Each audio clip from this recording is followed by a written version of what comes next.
Hello, my name is Benjamin Hart. I'm an American attorney and the managing director of Integrity Legal here in Bangkok, Thailand. As the title of this video suggests, we're discussing a payment system versus a common currency in the context of the so-called BRICS. That's Brazil, Russia, India, China. We're sort of seeing that on the rise. Mr. Trump has come out with a lot of recent major announcements regarding economic policy of the United States. That said, I thought of making this video because I wanted to parse out, and I'm not trying to be semantic here. People need to understand the difference between these two things. I thought of making this video after watching a recent video over on Redacted. That's Redacted's channel here on YouTube. I'll throw a link to that video in the description below. But the title is Holy S Word. Did Putin and China just cave to Trump, or is something big about to happen? Okay, and the point of this video, if you go to about the 5-minute, 30-second mark, I believe the man's name who's in the video, his name is Clayton Morris. I think that's his name. And I just want to give a tip of the hat. You know, I love your work. But on this point, he points out that Putin came out and said, hey, BRICS is not trying to create a trade currency.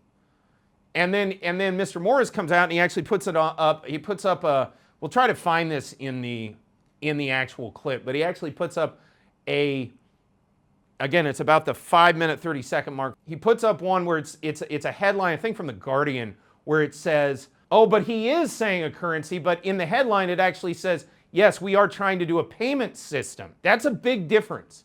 BRICS has never said they're not trying to do a payment system. They've been somewhat opaque about a currency, probably for strategic reasons, for sort of strategic ambiguity reasons. They wanted to put some smoke out there while they were doing this stuff behind the scenes. But long story short, what BRICS is trying to do, it looks to me like, is create an alternative to SWIFT. It's not trying to create a new currency per se. Currencies already exist. There's how many perfectly legal, tender, lawful currencies of how many sovereigns that currently exist in the world that are not the dollar.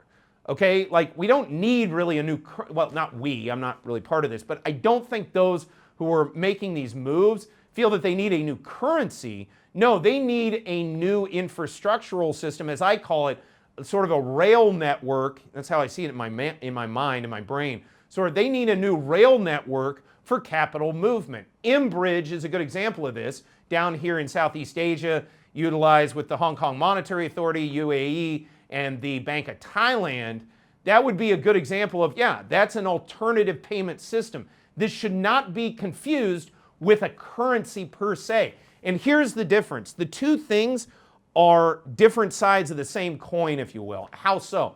When you create a new currency like the euro, the payment system is not the issue because you've created the new currency. The currency is the payment.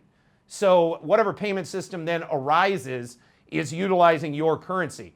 If you're changing to a different payment system, you just keep your currency and you're now using a different system to move that capital around and to make accounts and to make offsets, debits and credits and things in the central banks with regard to international trade to keep the trade balance metric accurate. Basically, that's what you're using your own currencies to do, and that's what you would be using one's own payment system, payment platforms to do.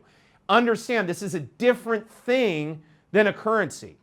It's creating the platforms to move already pre-existing currencies, not create an alternative new currency to any currency that presently exists.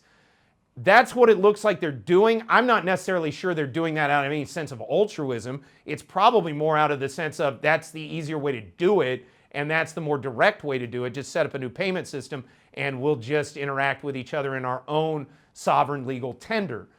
That's basically how, that's what it looks like they're doing to me. But understand, that's a that's a far cry and a very different thing from creating a currency. And that needs to be understood, not because it's a, hey, I'm right, you're wrong, or we need to be right in the argument on it. No, because creating a new payment system has very different ramifications than creating a new currency. So understanding what precisely is happening is very important right now in order to make good policy decisions moving forward.